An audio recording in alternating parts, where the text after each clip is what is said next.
everybody. Welcome to Zoom at 8. My name is Julianne Peterson, and I am your host tonight. I am a loan originator. I am a senior director at Old Capital Lending.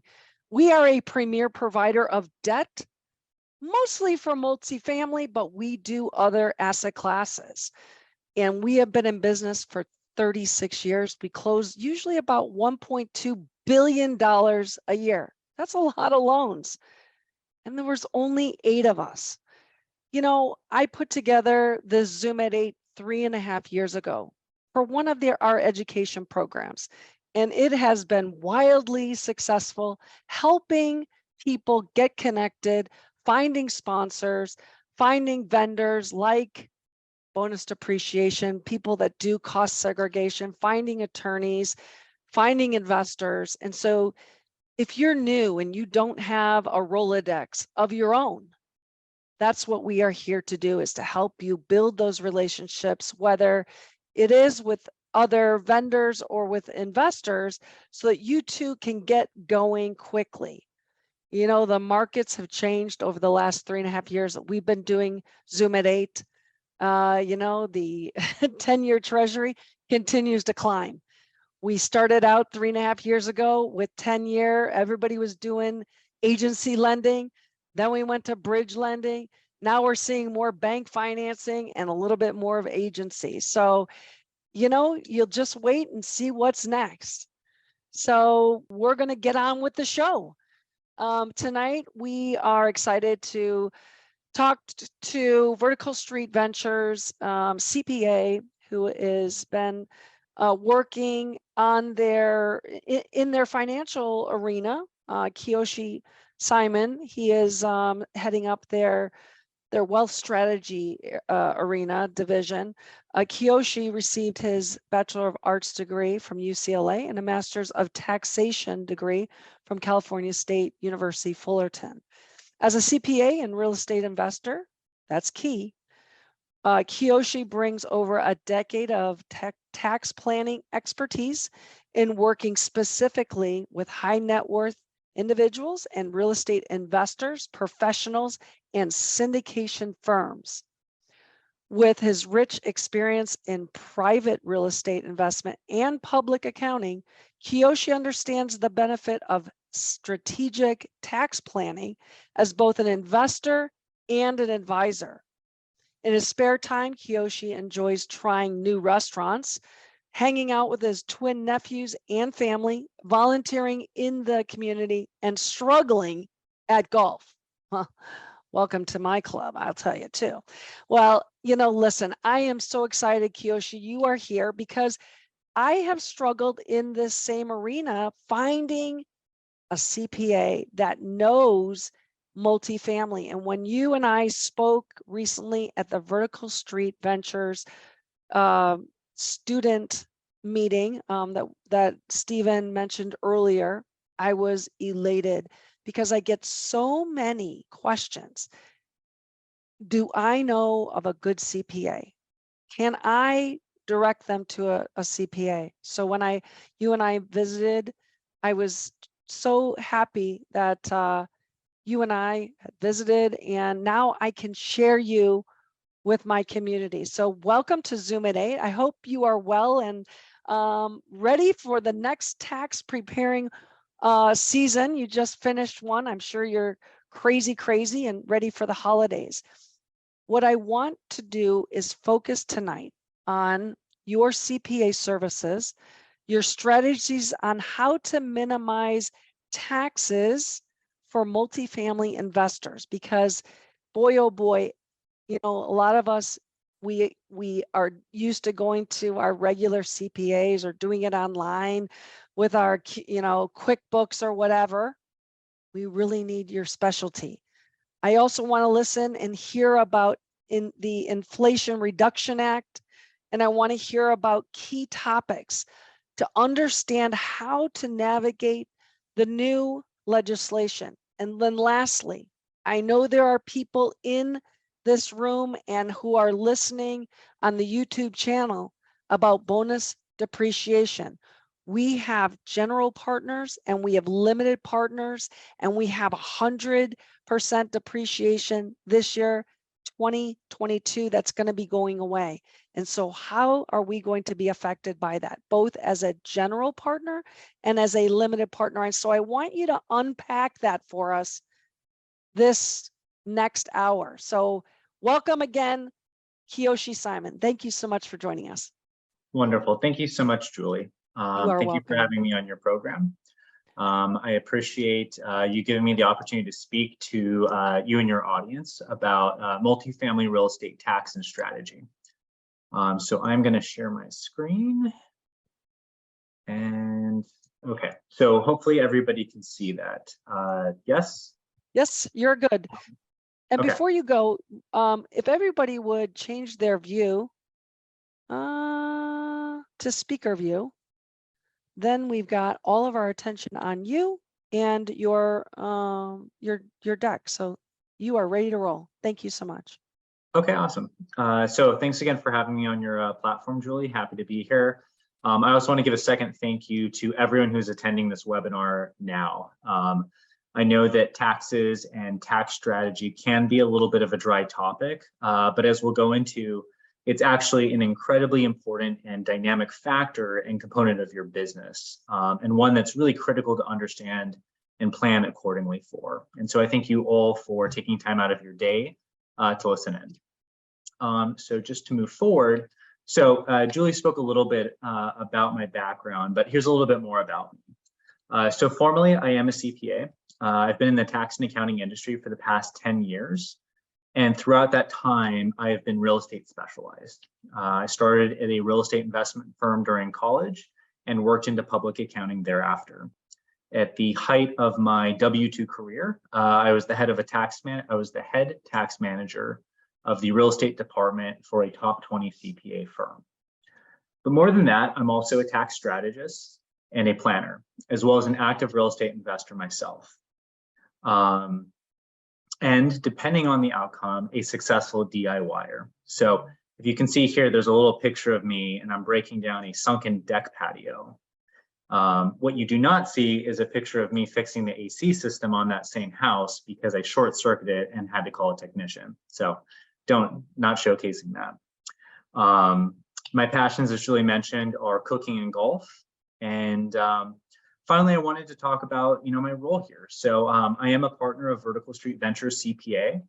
We're a real estate specialized CPA firm that specifically caters to real estate investors, professionals, and private investment firms. We focus on long-term planning and comprehensive tax strategy with our clients. And ultimately, we see ourselves as tax allies and partners to our clients' business growth and success. And so I'm excited to speak with all of you today about real estate tax and strategy.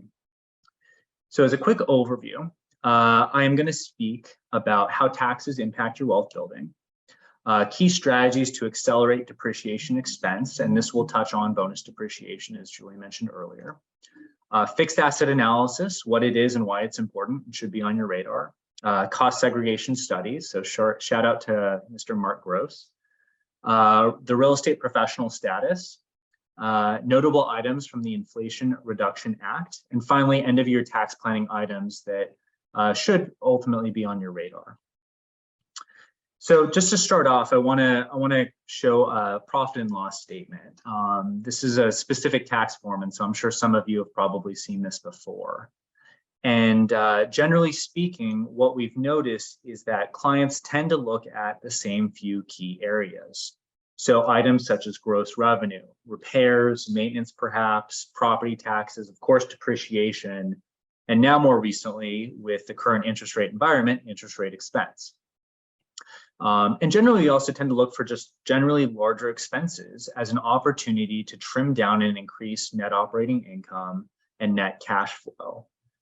And so looking at here, two key expenses stand out, right? The first would be depreciation, and that's okay, right? Depreciation is a non-cash expense, a paper expense, so to speak. And we generally want to maximize our depreciation expense, right? We'll discuss that a little bit further on. But our second largest expense here appears to be interest expense, right? But what I'd like to highlight is that ultimately on taxable income of about 64,000 highlighted here, we actually have a federal tax liability of up to $24,000. And so ultimately, this is what we call the hidden expense, right?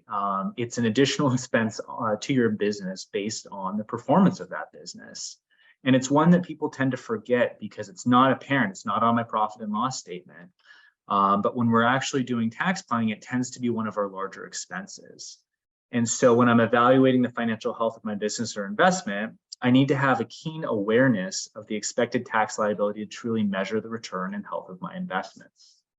As a quick example, I'm not sure how many of you have invested in real property trade or business through a self-directed IRA or an SD IRA and had to pay unrelated business income tax or UBIT tax on your investment. It's a fixed 21% tax on what most people think is sheltered income. And so having an eye and a sensitivity to income taxes is keenly important. And to drive that point, I have two rather striking quotes. The first one is from the Bureau of Labor Statistics, which simply says that overall taxes accounted for about 25% of average consumer spending, which is significant. And finally, from the Tax Foundation, Americans will spend more on taxes than food, clothing, and housing combined, which every time I read that is a little bit shocking to me. And so at a high level, our strategy with our clients is simple, right? We want to utilize strategic tax planning and opportunity to reduce liability. Reduced liability results in more cash in your pocket. More cash in your pocket gives you more capital to invest in tax-advantaged real estate opportunities. And over time, this allows you to really take advantage of compounding cash flow and the time value of money to create true value and wealth.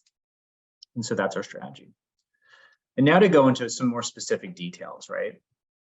So the first kind of basic depreciation strategy I wanted to talk about is one that some of you may not be aware of.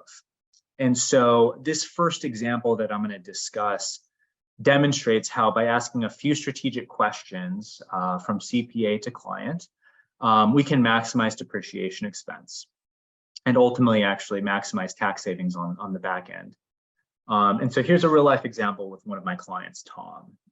Tom is a successful real estate broker and multifamily investor. And so Tom at one point went out and he purchased a 10-unit residential apartment complex for $2.1 million. In his first year of operating, he incurred capital expenditures of about $100,000 to replace the existing floors with vinyl plank. And so the challenge is that this is where most tax strategy stops, right? Generally, what we see is more broad-based practitioners or generalist practitioners will take the flooring expense of $100,000 and either do one of two things. They'll depreciate it over 27.5 years, which is a couple $1,000s of depreciation expense every year, which is pretty minimal, relatively speaking, or tax inefficient. Or they'll just deduct the full cost outright, which is somewhat reckless if you don't know what you're doing or you don't have full support to take that position.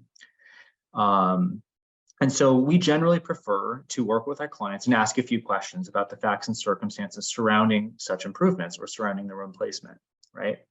So some key things around facts and circumstances, or the what, why, where, and how is what we always say. So why are you making the replacement? What is the nature of the replacement? How are you doing the replacement?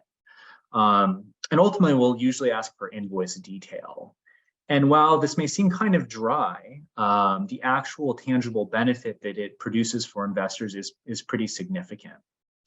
And so to go to this next slide, when we're looking at depreciation, what we have here, what I call method one, is just the standard. It's the general CPA. We're taking my $100,000 cost over 27.5 years. We have about $3,600 of depreciation expense. And let's say $1,300 of tax savings.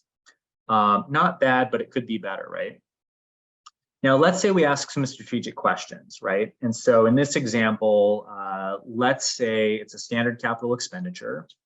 And we're going to figure out how that flooring was attached to the subfloor, which I know it gets a little bit drier, but bear with me.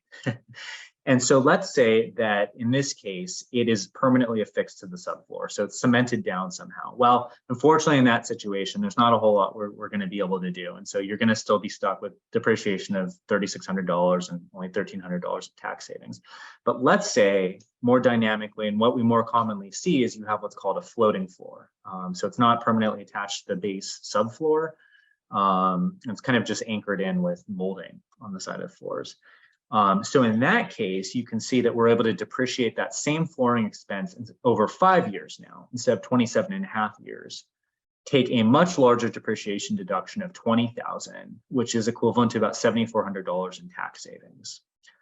And ultimately, where we'd like to go is assuming that this flooring meets certain facts and circumstances, and we have the right support to substantiate our position, we can do what we like to call the strategic approach, which is more, I'm not going to say aggressive because it's supported, but it's a more tax advantage position where we can take our flooring, take 100% bonus depreciation on the flooring, create 100% depreciation deduction year one, which is equivalent to about $37,000 in savings.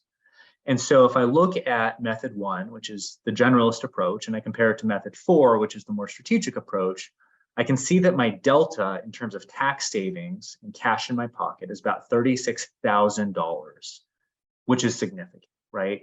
That $36,000 I can then turn around and I can put it into another property. I can put it into another investment, additional capital expenditures, and I can repeat the cycle. And so this kind of goes back to that compounding concept that I mentioned earlier. Now, this is kind of just a very basic example. Where it tends to get a little bit more interesting is when we start to layer things and we start to do a more in-depth review and analysis of our fixed assets or a fixed asset analysis. And specifically when we're doing this, we're looking at a few key items. So we're looking at fixed asset additions, improvements, renovations, repairs, and maintenance expenditures, okay? And I guess before I move forward a little bit, I do want to highlight a few things on this slide because this is my favorite slide. And I love this slide specifically because it showcases a few different tax opportunities. And so if we look up here to the top mid, we have some basically eco-friendly double pane windows that a client of mine installed. To the right of that, we have a picture of myself and our head of construction, Damien, walking through a construction site of a commercial center that we're actually right now in the process of converting from a commercial center into actually residential, so single studio apartments. And we're actually, believe it or not, we're actually talking about tax. I know most of you probably don't believe that, but he was asking me about bonus depreciation. So it comes up all the time in my world. And finally, to the right of that, we have an external patio deck that is being repaired and maintenance because of termite damage that was incurred over time. And so what's interesting to consider is that when you look at these three pictures, these are actually three different tax situations that have three different inherent tax treatments and, more importantly, inherently different tax planning opportunities. And that's why it's so important to make sure that you're working with a professional who is fluent in understanding of the tangible fixed asset code, because really the devil is in the details. And if you're not asking the right questions or being asked the right questions, how can you get the right results, right? And so one of the main benefits of having the right person is not only accelerating deductions in year one, but it's also on the back end. So ultimately, when you sell the property or when you dispose of the property, believe it or not, there's actually repercussions and consequences from decisions that you make throughout the life of that asset that will affect the gain calculations and allocations on the back end. And so for a really quick example of that, let's just say I had two clients, Tim and Tom. I should come up with better names of Tim and Tom.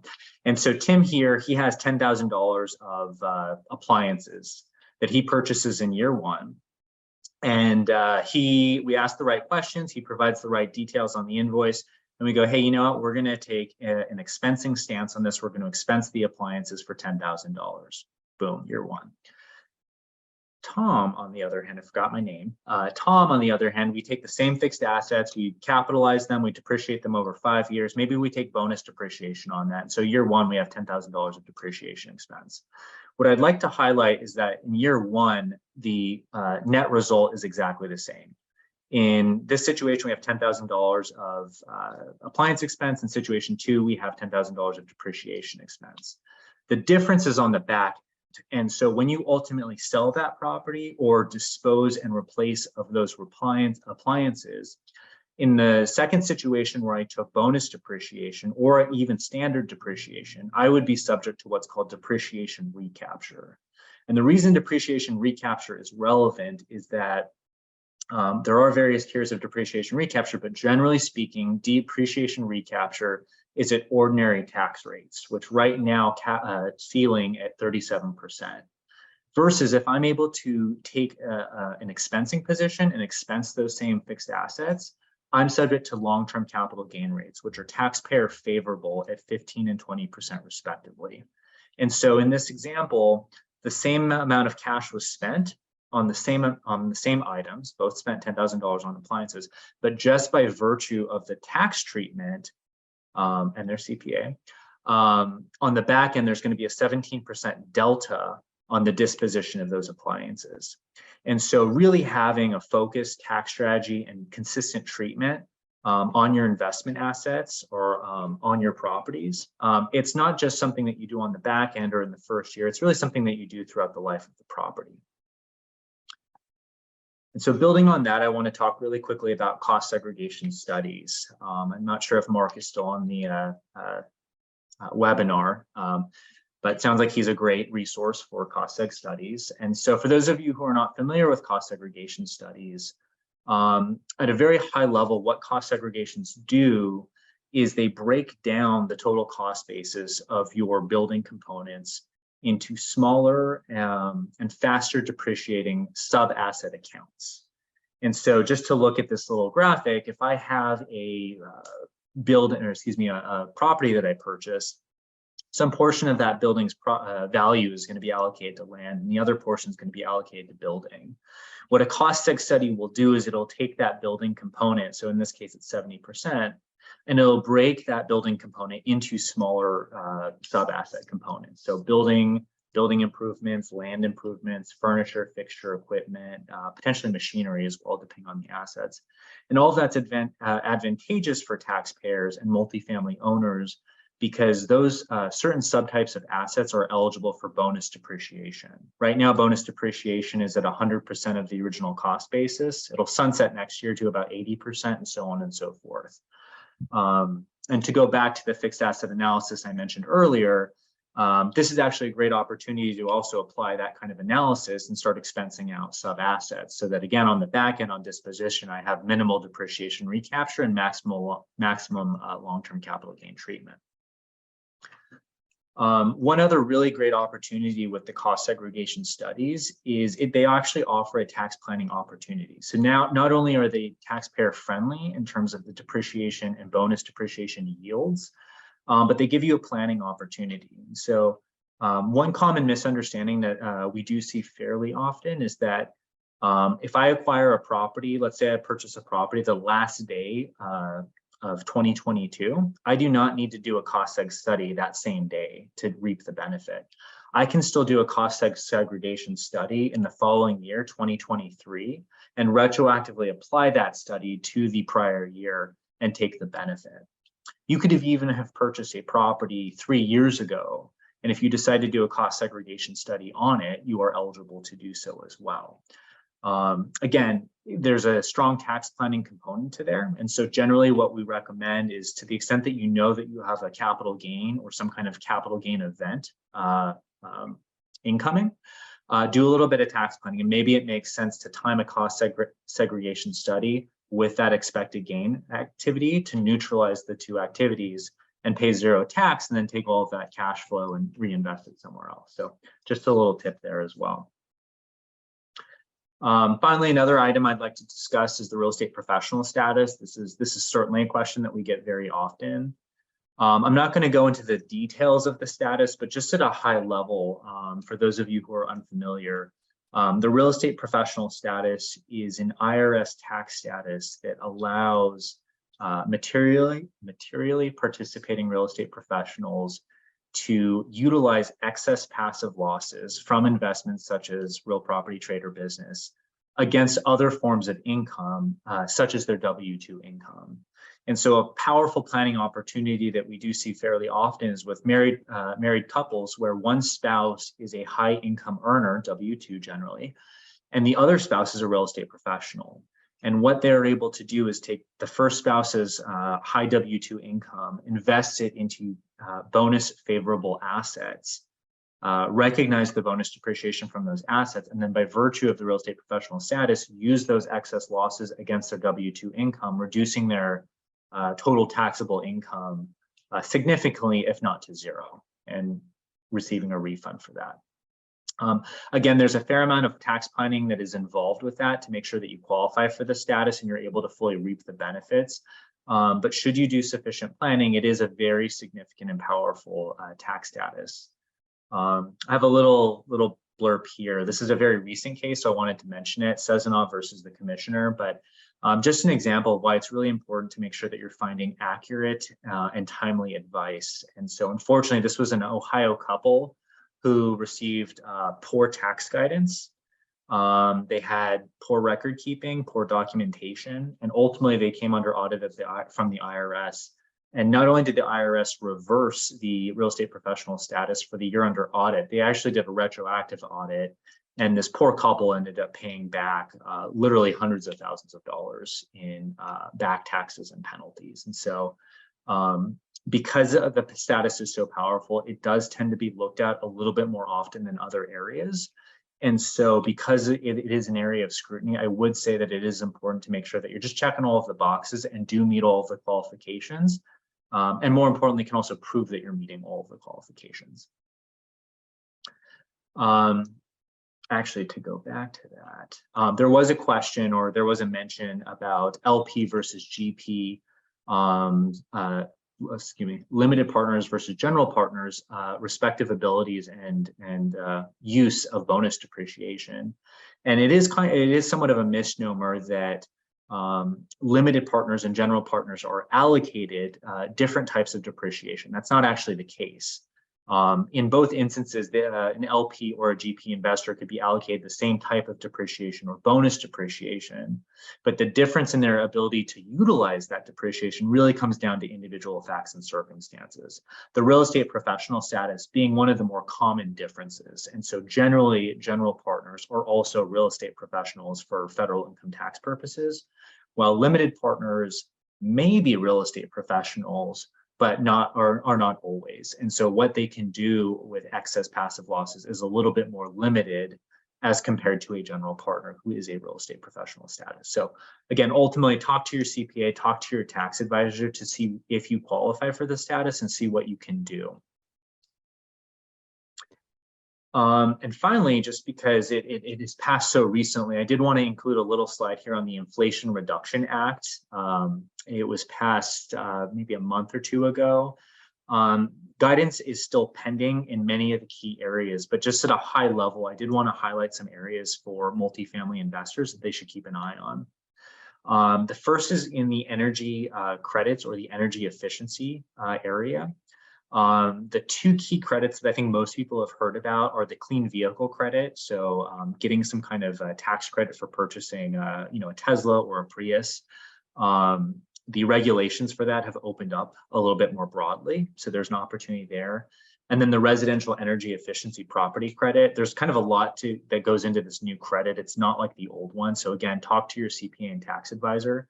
But I would say these are two great opportunities for most clients out there. Just take a step into the multifamily world. Where it gets very interesting is the 45L energy efficiency home credit.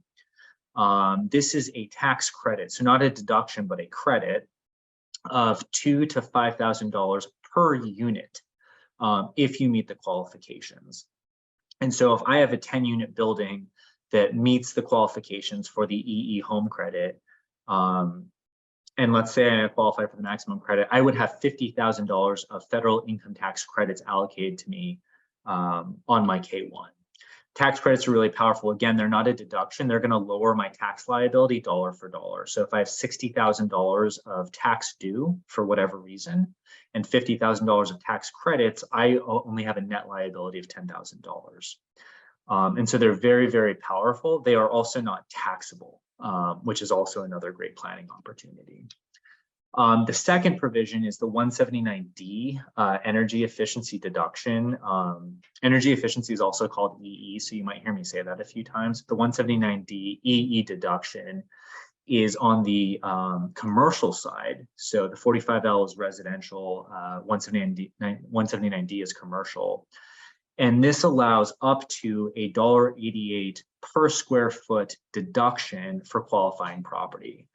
And so if I have, I'm going to use easy numbers here because it's $1.88. So if I have a 1 million square foot commercial property that qualifies, I could get $1,888,000 deduction on that property. It's a very, very significant EE study that you would need to do, but the benefits are typically very favorable if you are eligible to qualify. And again, you do not need to do these studies in the first year of acquisition. And so if you have a property that you've held for the last 5 years, whether you own it outright through an LLC or some other type of entity, whether you hold it by yourself or with other investors, or maybe it's in a JV, you can still apply these studies.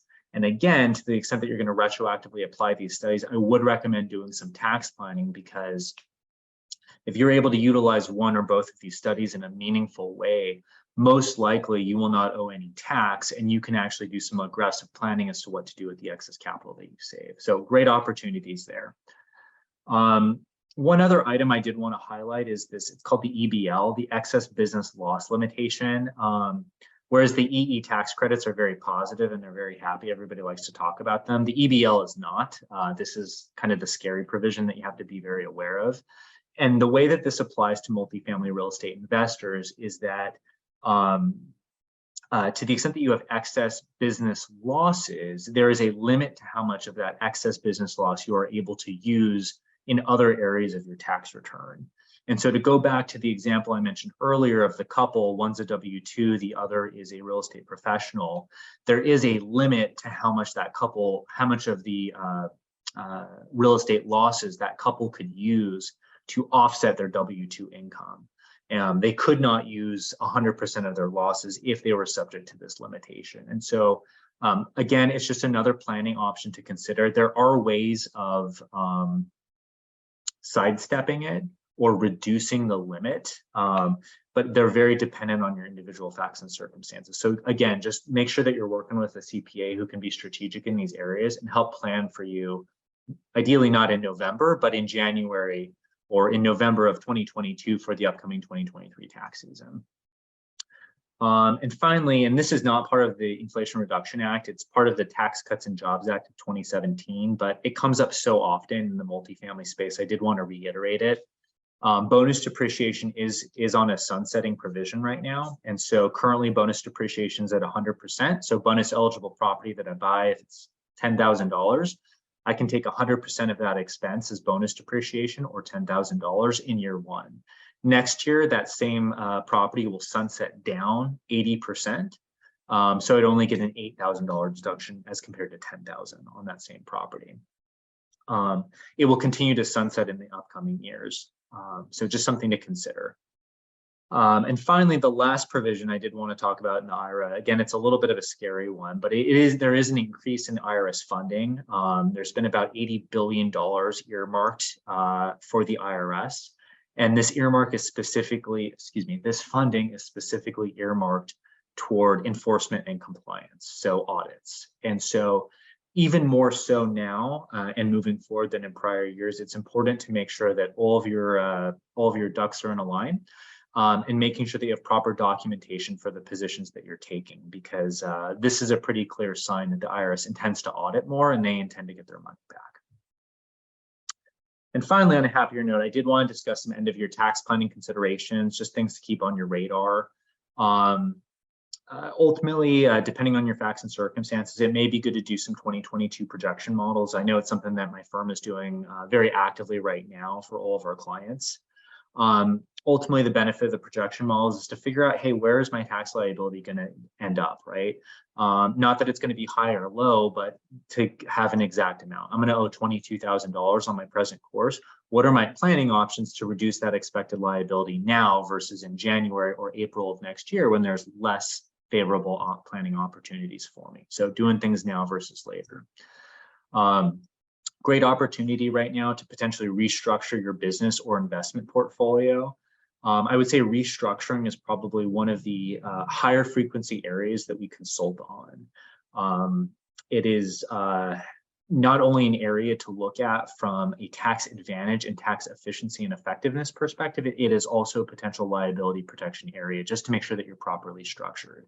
Just having an LLC does not always mean that you're protected. And similarly, just having an S corporation does not necessarily yield you all of the benefits if you're not meeting certain corporate administrative duties. So a few things there on restructuring. Depending on how you're structured, it's a great time to do some retirement plan contributions. You can also, again, do some layered tax planning on that. Health savings account plan contributions or HSA contributions are immensely popular right now. And again, in tandem with the retirement planning contributions, gives you an opportunity to not only move money into one of your tax sheltered accounts, but create a deduction on your entity or your business side for that same amount of funds. Again, just another shout out to the 100% bonus depreciation. To the degree you're considering certain investments now versus later, it may be favorable to do them now. And I also do recommend to all of our clients, this is a great time to reevaluate the real estate professional status. Again, there's a lot of requirements. There's a lot of detail that goes into the requirements. And so just making sure that you meet, for example, the hours test now versus in January is always prudent. Capital allocation, this kind of goes hand in hand with the bonus depreciation and a little bit of the structuring opportunity, but it can make sense to make certain investments now to take advantage of bonus or other tax character attributes that may be allocated to you now in 2022 versus 2023. Backdoor Roth IRAs, again, another very popular measure. And then just general block and tackle, right? So the name of the game is deferring income and gain recognition and accelerating deduction and business expenses. These are talks that we do have with a lot of our clients. How do we do this, right? This sounds great on paper, but how do I actually accelerate my expenses? How do I actually defer gain recognition? Just a sidetrack on that, really easy example. I have a client who is right now in talks to sell multifamily property out in the Phoenix area. And we're actually going to structure their sale event so that it's going to end basically, well, it's what's called a straddle. And so basically it'll close in end of December, but the client is not going to receive any actual funds until January, right? And in their case, there's a week difference between the two. But the power of that is that from an income tax perspective, we're actually structuring that. So they're able to defer all, even though the sale's happening in 2022, they're able to defer all of the gain to 2023. And so now they have an entire extra year to invest that capital, and they have an entire year before they may need to deal with that tax liability. They're not going to deal with the tax liability because we're going to structure it, but it does give extra time, which is always favorable. Loss harvesting, sales strategy, and then elective and non-elective allocations on retirement allocations are always favorable. And again, always great things to reevaluate come end of year. And so that's it for me. So my contact information is up here. If you have any questions, I encourage you guys to reach out to me. We do have a little special promotion right now for Julie's listeners and webinar guests. And so the first 3 people to reach out, schedule a consultation or a discovery call with me and reference, I guess the number will be 2023. We'll get a special $100 consulting credit to any consulting activities that they do. So please reach out. I look forward to speaking to every one of you. Well, my goodness, that was amazing. And you can't get out of here without having questions. So let's have you, let's see, stop sharing. Yes. Oh, yeah. Let's get you back. All right, pull you. Okay, perfect. So I want to end, wait, no. I want to get do you guys see me? I don't know. Something I said I wanted to share and now I don't want to share. Let's see, how do I stop sharing? I'll share and then I'll unshare. There we go. Okay, perfect. All right, so I know I have some questions. If anybody has a question beyond what I'm going to ask, please raise your hand. This is the opportunity for you to ask the questions. Get them, it's live, and get your questions answered. And it's free. There's no charge. And you get Ginsu knives, 2 for 1. No, I do have a question on this real estate professional. So I used to be real estate professional Okay. for many, many, many years. And when I stopped owning my own assets and I went all to multifamily, we got rid of the real estate professional status. And being a 2 household income earning family and as a mortgage provider, they said, no, you cannot be a real estate professional. I have spoken with other people and they say, oh no, we have our 2 earning family and I am a real estate professional. Can you kind of, is there something that you could talk about that, yes, that works? Because listen, I work all the time. I have more than 750 hours. I think that's 750. Now maybe it's 800. I don't know. But I'm always looking at real estate. So what does that look like from my side or from a 2 family income earning individuals? Yeah, it's a great question. I think a lot of us are either in real estate or we are real estate adjacent. And so it is a somewhat common question. I will say one of the areas, I'm going to use this as an example, is with realtors, right? Realtors are very heavily in real property trader business. They more than meet the 750 hour requirement of active participation in real property trader business. And certainly more than 50% of their services are also in real property trader business. And so on the surface, they would appear to qualify. However, there is really a kind of a second prong that you have to look at, and that is what is called the material participation. And it's material participation in real property trader business that you actually have ownership in. And so that tends to be the one that would knock out a lot of realtors or people who maybe they're lending in real property trader business, because you are active in the business, but you are not active in businesses that you have ownership in. But I'm looking to buy as a general partner. I am looking to buy, just like a real estate person is trying to help others buy. Yep, and that's another great example of a situation that comes up a lot. And so there's really kind of there's 2 approaches there. So the first is, let's say I am doing due diligence on property A and property B.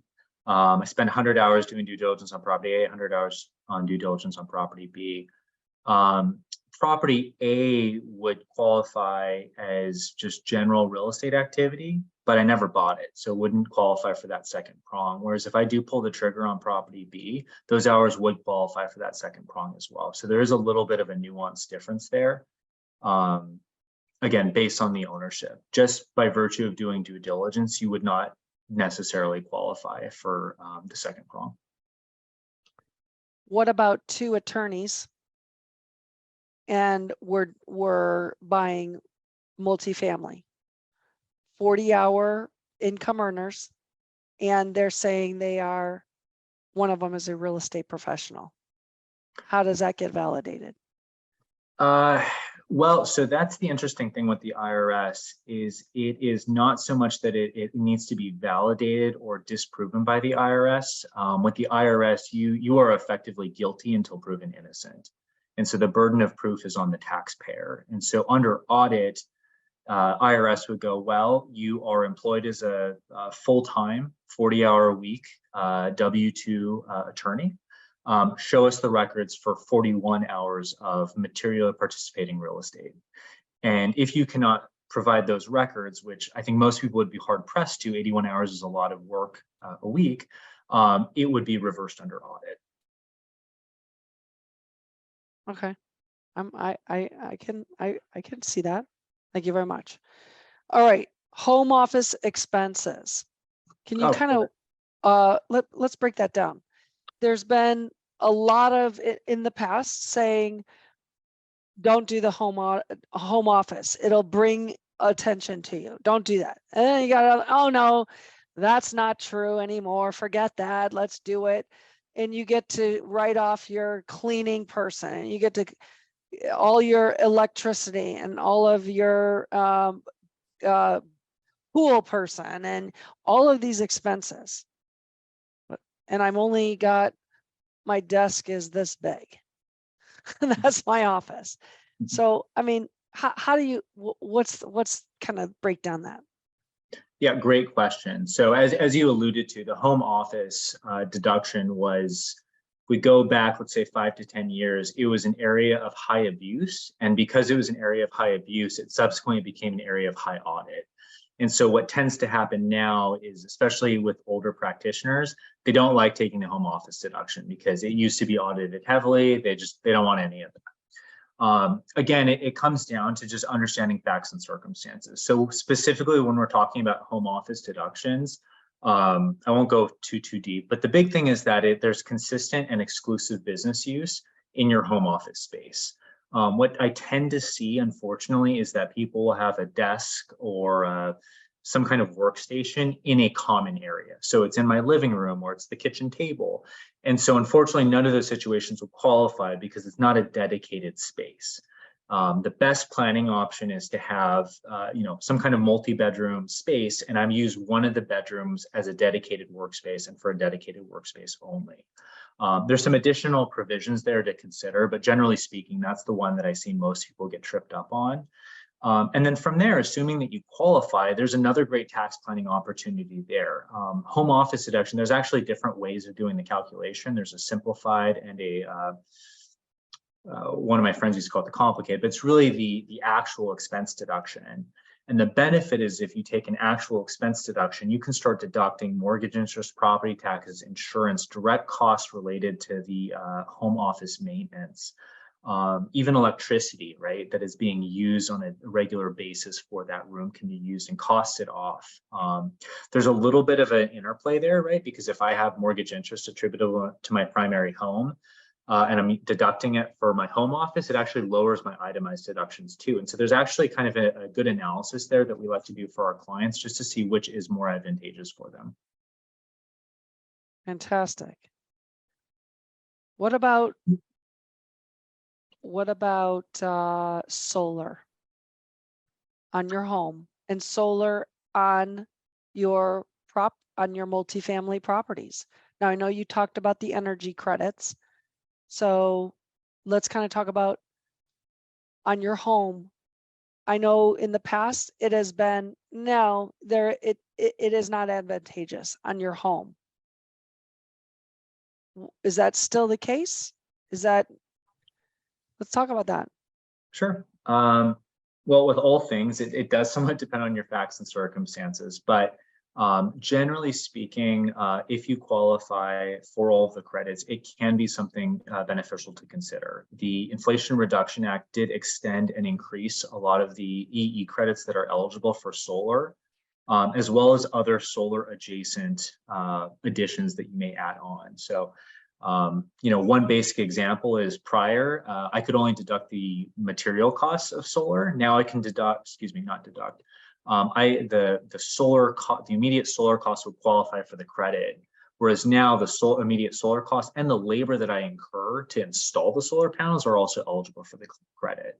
Now, in terms of if it's worth it, I think it all is going to depend on individual usage, right? If you're a 1-bedroom home, probably not. If you live in Seattle, probably not.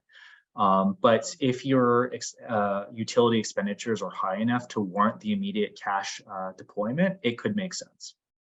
And is that also could be used on your home office? It could. I think, again, it's somewhat, I hate to keep playing the facts and circumstances card. That's the famous joke in the industry. But the reason I'm saying this is I have a client who's going through a similar situation right now. And so we were actually looking at that cost benefit. And they're actually planning on selling in the next 1 to 2 years. And so given that that nuance in their fact pattern, it actually makes more sense to tread a little bit lighter on home office deductions in some other areas to maximize their cost basis. So now when they sell in the next 1 to 2 years, they actually have a reduced tax liability. And there's a couple other planning things in their situation, but yes, as always, it depends. Yeah, no, that's a really good point. I was going to ask you about that. So, because in the past it has been, it affects how much money you really put in your pocket if you wrote it off, you know, year after year after year, on how much your basis, it affects your basis, right? Yeah, Yeah, exactly. okay.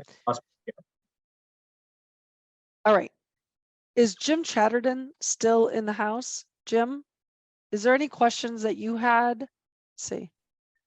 Excellent presentation. Thank you. This has been super, super informative. Did you have any questions on any of the content that was in particular to things that you were questioning?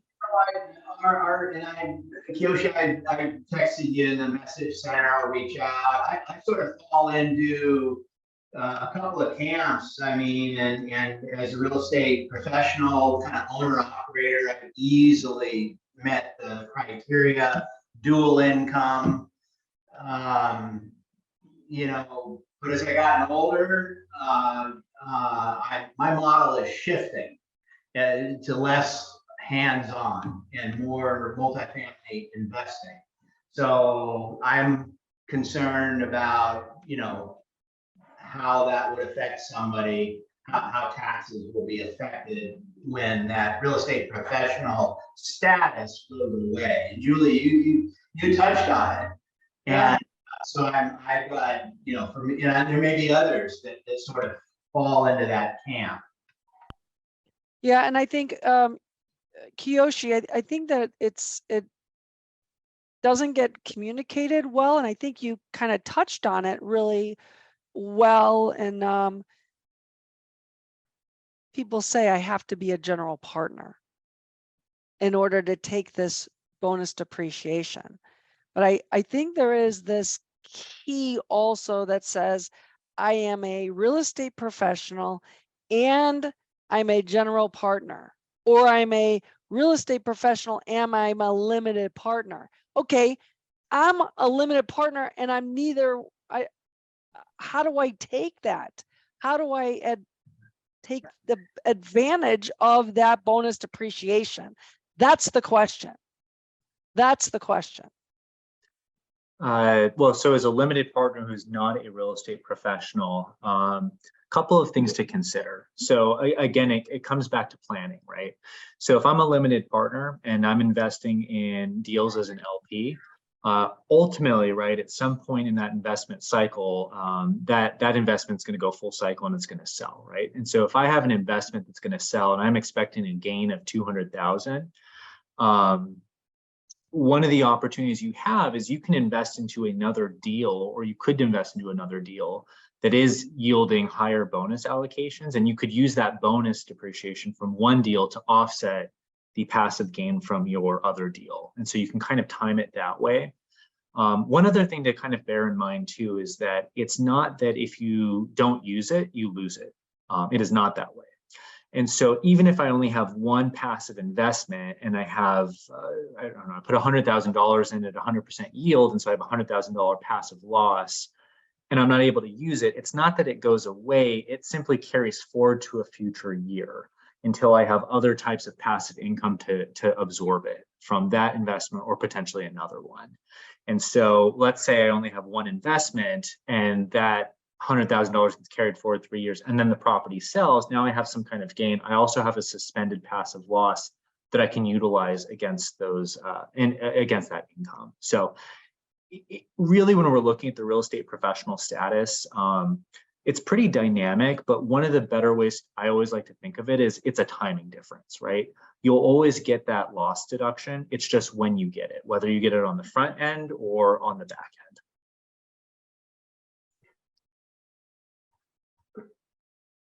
Jim, I saw you unmuted yourself, so go ahead. A question about capturing the full benefit of the bonus depreciation. Is that a multi-year deal? So I noticed on our 2021 tax returns that, we have bonus depreciation credit, but I think how does that work? Is it for investors? There's more that's coming, I believe, in later years on that same investment. Is that going to be subject to the 80% next year, or because the investment was made before this thing started to sunset, that whatever trajectory that bonus depreciation was on, you're going to get that, and the whole sunsetting thing just that doesn't even come into play? Yeah, no, another great question. So just to reiterate your question, one of the concerns is that, it's 2022. I make a certain I invest $100,000 in bonus eligible property. I get $100,000 of bonus depreciation because right now the rules are at 100%. I didn't use it all. And so now I have $100,000 carry forward going into 2022. And in 2022, well, now it's going to sunset. So now it's at 80%. And so the question is, what happens to that carry forward? Is it going to get reduced by 80%? Or does something happen to it? And so to answer your question, the carry forward is preserved. And so it would still carry forward at 100%. But new property that I'm taking bonus depreciation on would only get 80. Well, I hate to use the word only. Bonus depreciation used to be 50%. So we've been kind of spoiled on 180%, but it would be reduced to 80%.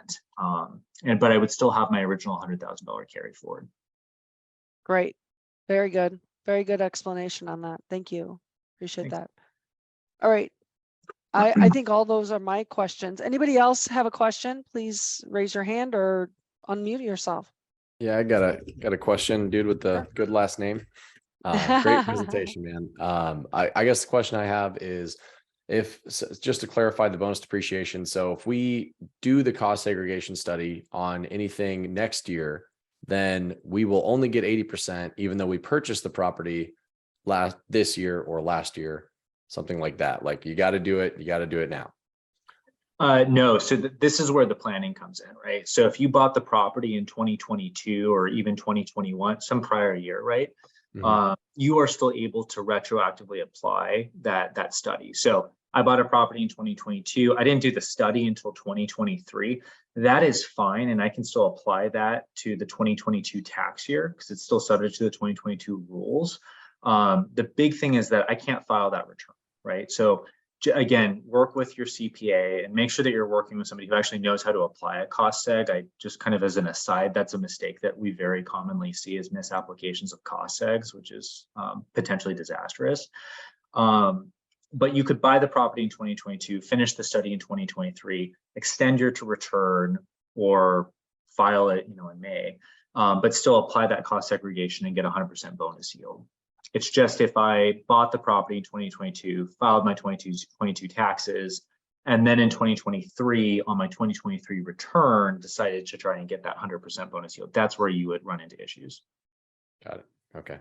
Thank you. And then follow-up question to that then, which you did touch on a little bit, is there is such a thing if you do too much cost seg? Because I know you roll over the losses in perpetuity, but does that come down to tax planning where you, for some reason, would not want to carry over too many paper losses and you'd rather spread it out? Yeah, there's a couple situations where it can make sense to forgo bonus depreciation or defer it. Generally speaking, most people will take it earlier rather than later, even if they don't need it, just so they have that powder, right? Should something happen. I will say now with bonus depreciation tiering down to 80%, this kind of actually heightens the value of those fixed analysis studies I mentioned earlier, because those give you an opportunity to take 100% deduction on certain qualifying property. And then again, on the back end, you end up saving up to 17% on disposition or sale. And so, especially if you're in the multifamily space and working with investors, it's a pretty big value add for your investors. If on sale, you're saving 17% of 100 million or what have you. Yeah, absolutely. All right. Well, thank you. Appreciate it. My pleasure. Yeah, so I just wanted to reiterate, Kiyoshi Simon is with Vertical Street Ventures. He is heading up their CPA division, their wealth strategy division. And, when you're working with a company like this, they're going to be meeting with you quarterly, right? Kiyoshi, you're going to be visiting, you're going to be going over, areas where you might have questions. I don't know if you're like me, but I start thinking about this in January, and then I don't think about it until December 29th, and I'm freaking out. And all my receipts are in a big box, and April 13th, I'm freaking out. So, what I am looking for, and I might be similar to you, is that I'm looking for somebody that's going to hold my hand. Somebody who's going to sit down with me on a quarterly basis and say, what are you doing in this next quarter for the next quarter? And how we, what have you done in the past and what can we do for the future? And I think that's very important. And I think Kiyoshi is looking to build those types of relationships. This is not a one and done and here's your tax return. It's really trying to figure out how they can help you today, looking at previous taxes and then rolling forward, how to make you a better investor and pay less taxes. Am I correct on that, Kiyoshi? Yeah, absolutely, Julie. One of the things that I like to stress with our staff is that we are not a volume business, we're a client business. And so our focus and dedication is on our clients' businesses and their operations. And when it comes to tax planning, this is not. Uh-oh, we can't hear you. We lost you. You're all quiet now. Nope. Can you hear me right here? I can hear you. Yeah. Okay. I don't So know go what ahead. happened. You can say what maybe he's his gonna say. microphone went out, but Yeah. a lot of it is up to the individual.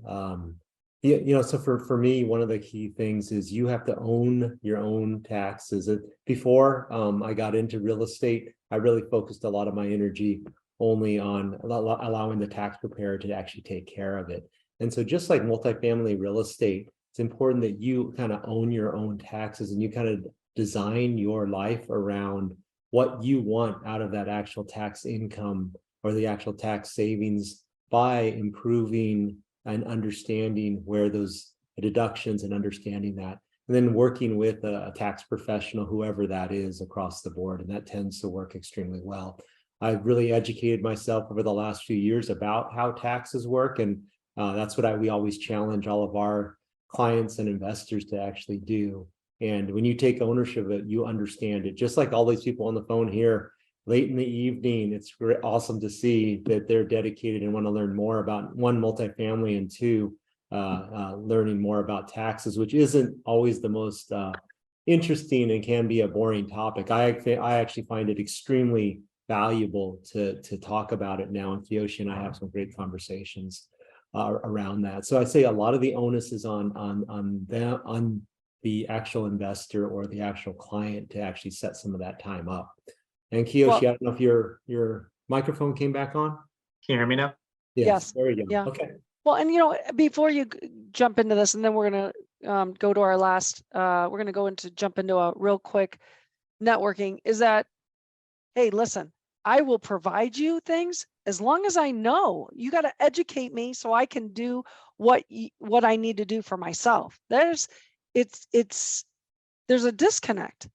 I know for me, it's like, hey, I need to help myself, but I need you to help me. So help me, help you, I think is what it comes down to. So less words on that, Kiyoshi? Well, no, first, thank you for speaking on my behalf, Steve. Yeah, simply put, I always tell our staff we're not a volume business, we're a client business, right? And we really are positioning ourselves to be tax partners and allies to our clients. And as Steve said, it's not just on us. And as Julie, you said, it's not just on you, right? It really is a team effort to make sure that we're moving toward a common goal together. I love that. That's wonderful. Before we jump off, Divya, it is dropping this next year. So 2023, we are going down to 80%, and then 24 is 60%, and then 25 is 40%, and then 26 is 20%. So that's going to be the step down approach to this bonus depreciation. So, So it goes down all the way to 20%. and it goes down to zero. It was 50%. Yeah, originally, yeah. So who knows what the new administration, whoever gets in there, how they will support this, Got it. yeah. Got it. So I want to make sure we got that. I just want to give a quick shout out to Kiyoshi. So we signed up to kind of do our taxes with him. It's been wonderful. He's helped us kind of do initial consulting. Julie, I think you even asked one of the questions about if you have passive kind of income coming, how do you offset it? And the way Kiyoshi explained it was really easy to understand. So, passive cancels out passive, active income cancels out active. So that was a very easy way for me to understand and kind of wrap my mind around. So it's been really helpful and nice to work with him. That's wonderful. Great Very feedback. kind of you, Divya. Well, thank you so much, Kiyoshi. I really appreciate it. Vertical Street Ventures, the support from the people that are on your team and people who follow you are on your platform. It's wonderful. And I want to thank you for joining us tonight and look forward to continuing to partner with you folks. And if we can help in any way, Old Capital or Zoom at 8, and certainly would love to continue growing our business together. So